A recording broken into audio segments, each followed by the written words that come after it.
It's Kit, time for another video. Here's a strange offshore jig.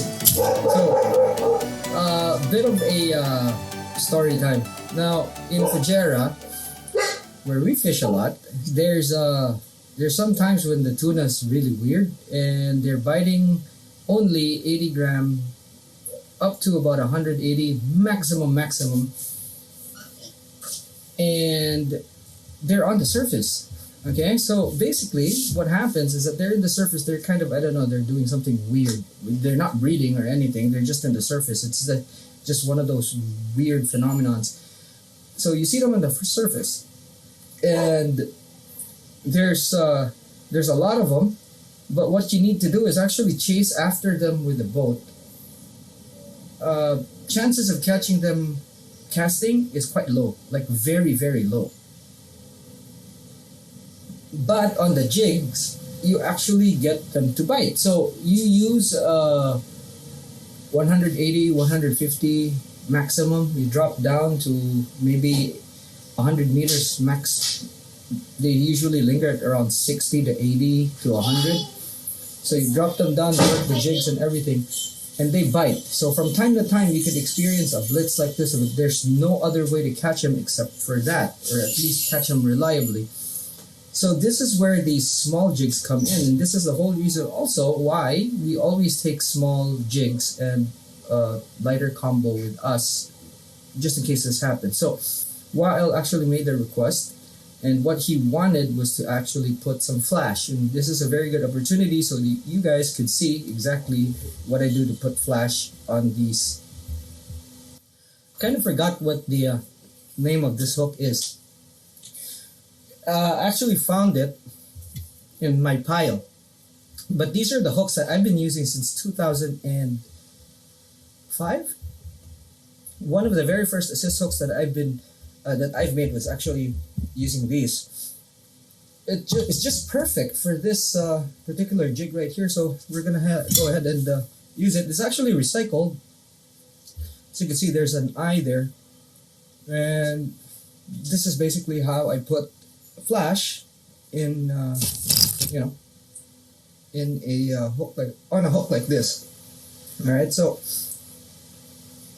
if you're new to the channel, this channel talks about the hows and whys of fishing, and we cover everything from big game, ultralight, everything in the middle, including fly fishing.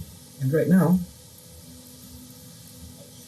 we are tying flash on this. I'm showing how I tie flash on different hooks, and we're rigging some jigs that are kind of small for offshore work. So we have a few things to consider when we're doing this. One is, of course, we can't have this fail. Alright, so I'm gonna bring you guys in so that you see more of this thing. And obviously we are going to put flash on this thing. Alright.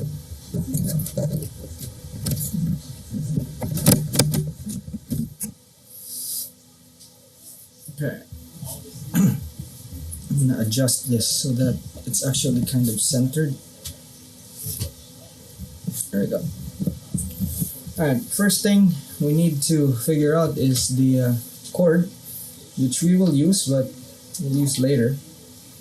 Okay, so we'll take a length just so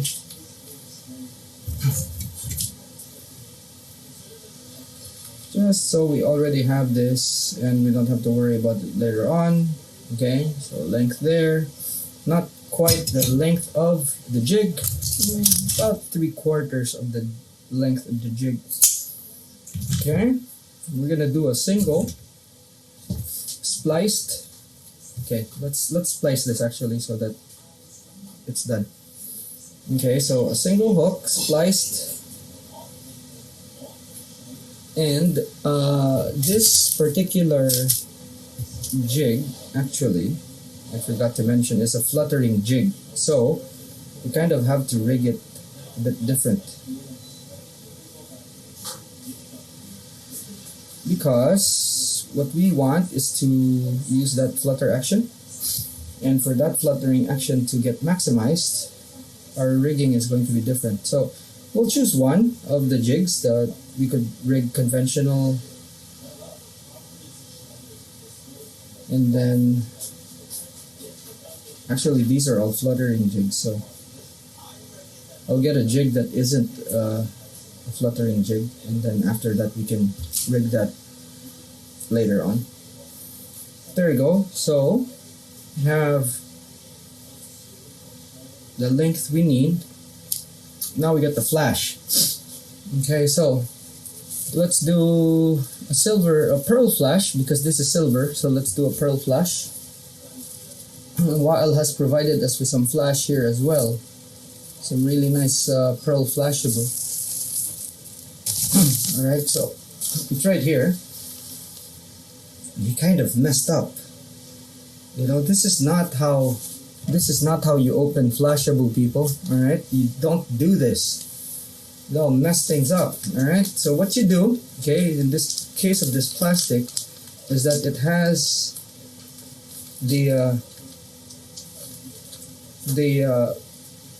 the ends here, right there. Alright, so what we need to do is actually fold it, and usually you can put it in the corner like this, but you know, since it's right there in the middle, what we do, this is a fly tying trick that was actually taught to me also, is that we make a hole there. Okay, so there's a hole. Alright, there's the hole that we made. I don't know if you can see it, but there's a hole there, and what we do is get like a needle, alright, and then we kind of get what we need like that. Alright, see, just basically carefully, very carefully take that much. Okay, that's basically what we need here, because there's a few want to go. Okay, so let's just kind of slowly convince them out, like so. Okay, that's clean right there. All right, and then all we have to do then is cut. That's it. There we go. All right, now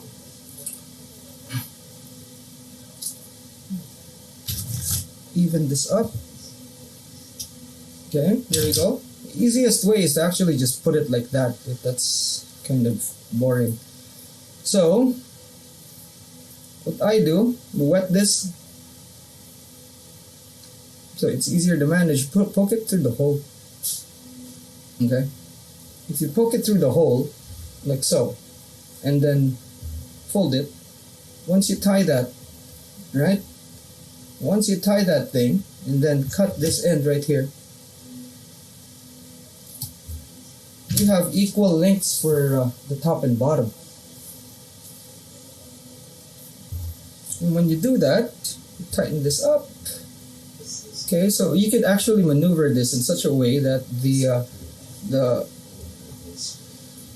whole thing goes around, covers the whole shank.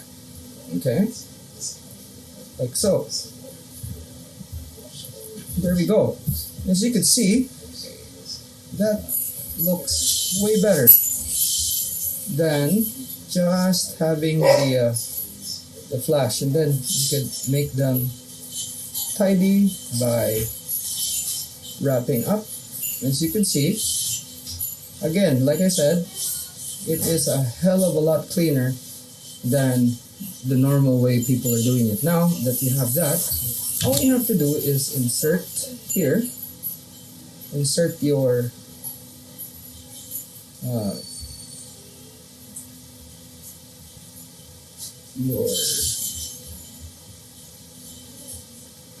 cord.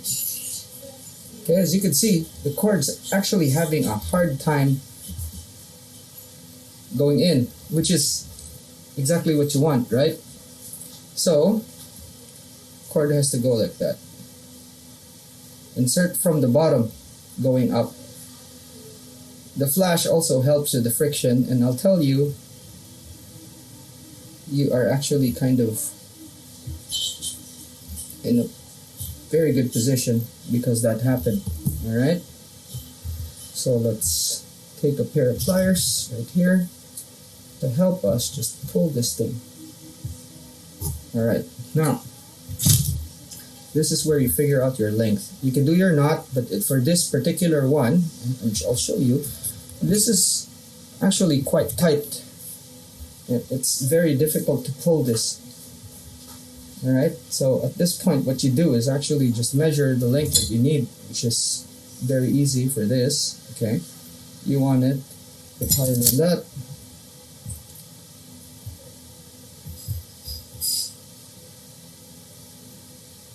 Okay, so something like that. Okay, that's it.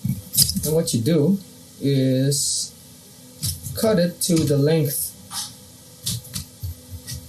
Okay, so you need the wraps to end there. And lay this down like so. Then just cut it. Okay. Now, all you need to do is just wrap this. Now, because of the friction that's created by the ring, that's actually kind of small, and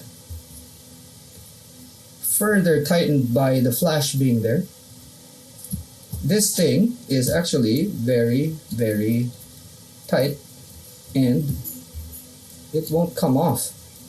Okay, now with this you could actually super glue,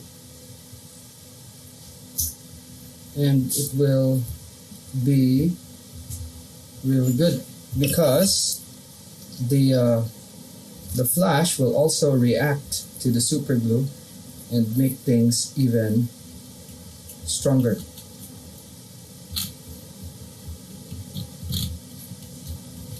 So you don't need a lot, not a lot of super glue. And as you know, no excuse to actually make a sloppy job right there, so you will fill the gaps.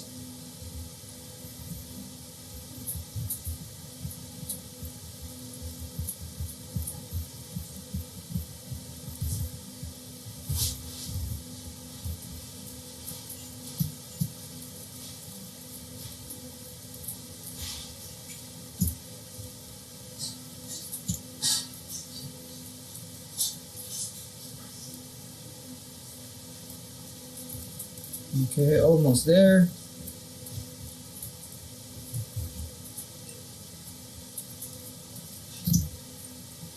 That is it. Okay, we'll just finish this, and then after that we put a bit more of the super glue for top coat. Okay, so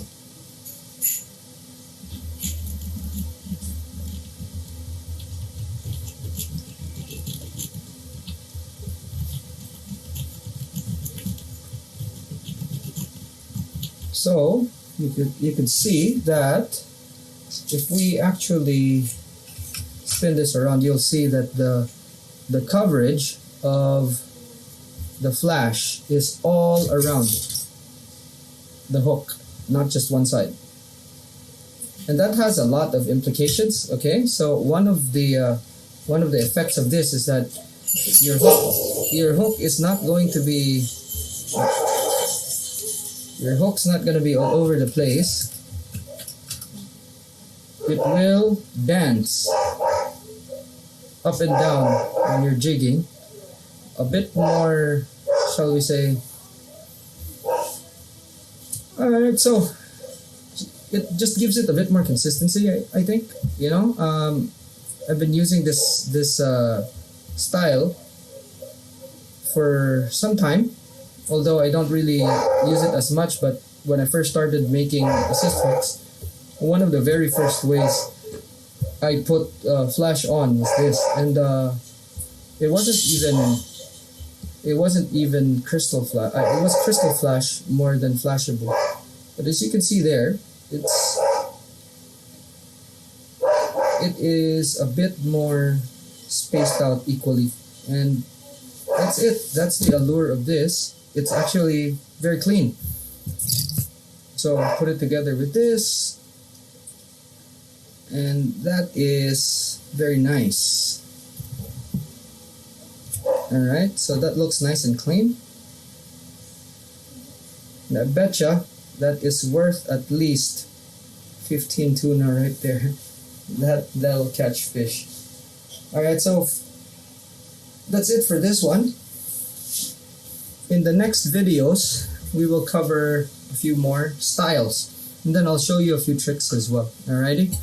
So, and perhaps we can actually find hooks that we could use and modify so that we could use them as hooks for these. Alright, so that's it for this one. Hope you learned something. Please like the video if you haven't yet, and subscribe. Please subscribe. And if you haven't yet, subscribe to the video so that every single time we publish one of these videos, you get to see them. Now, it's kind of strange that I'm actually asking for your subscription and a lot of people kind of don't like it, but see, the difference is I won't bug you with anything except for knowledge. Alrighty, so if you want to learn more, I think that's something that I would be saying going forward. So if you want to learn more, subscribe. That's it for now. Thanks so much for watching. I'll see you in the next one. Class dismissed.